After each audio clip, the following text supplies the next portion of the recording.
The 11th World Cup final between Holland and Argentina began with an argument.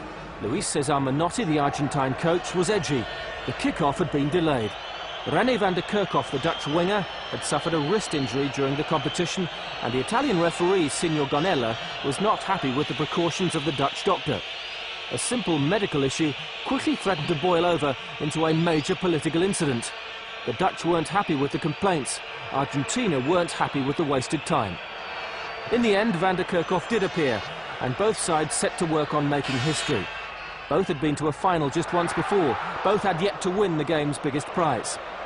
Early on, Johnny Rep found space for a header, but couldn't hit the target. Rep, Neeskens and Rensenbrink were the key men if Holland were to find the creative edge to hurt the home team.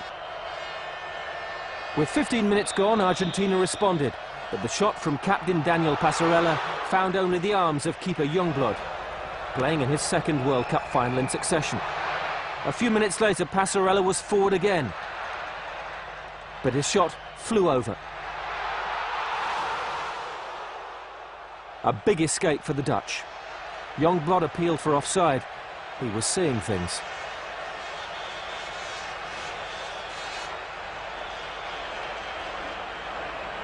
Argentina's passionate fans were losing their early voice. Holland were more than coping, and when Rep dashed into the area, many began to fear the worst, but Fiel did superbly to deny the blonde striker. Argentina's goalkeeper would become one of his team's key players in the final. But Youngblood was matching him for the moment. Once more he was well placed to save from Passarella. The match appeared to be reaching stalemate as half-time approached, when Mario Kempes bustled forward. His strength took him through, and Argentina had the opening goal. Down came the ticker tape, up went the volume to deafening levels. Kempes had scored his 5th goal in 3 games, and Argentina were in front.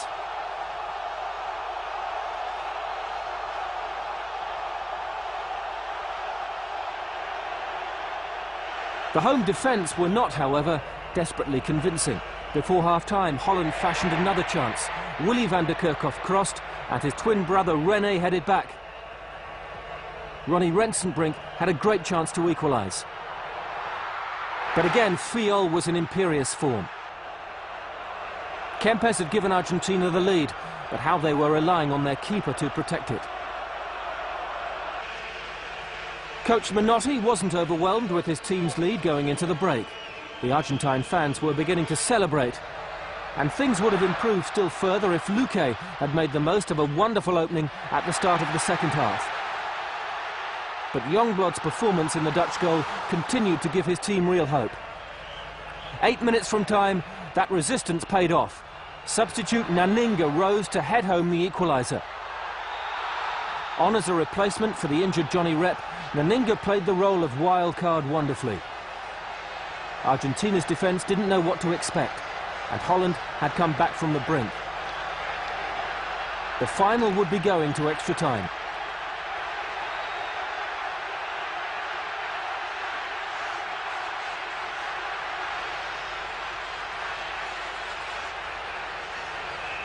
Referee Gonella blew for the end of 90 minutes.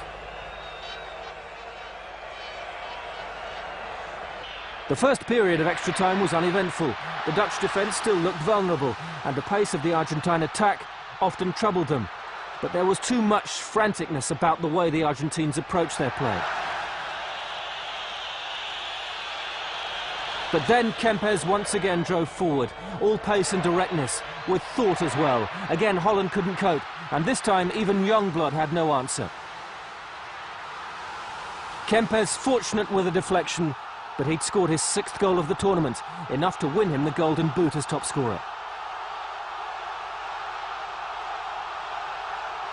More importantly, Argentina were only 15 minutes away from their first world title.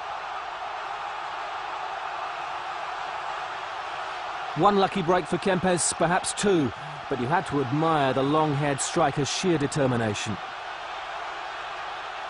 2 on the line, he still nudged the ball past them. This time there was no way back for Holland. 5 minutes from time, Kempes tormented them again. This time the ball broke for Bertoni, and Argentina had the third goal they needed. The celebrations could really begin.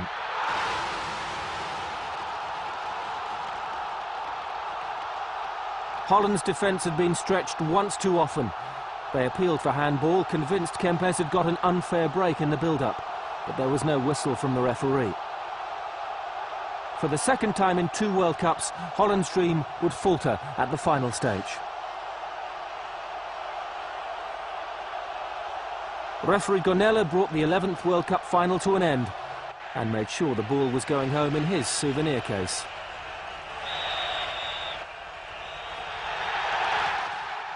For the first time in their history, Argentina were World Cup winners, joining Uruguay and Brazil in the South American pantheon.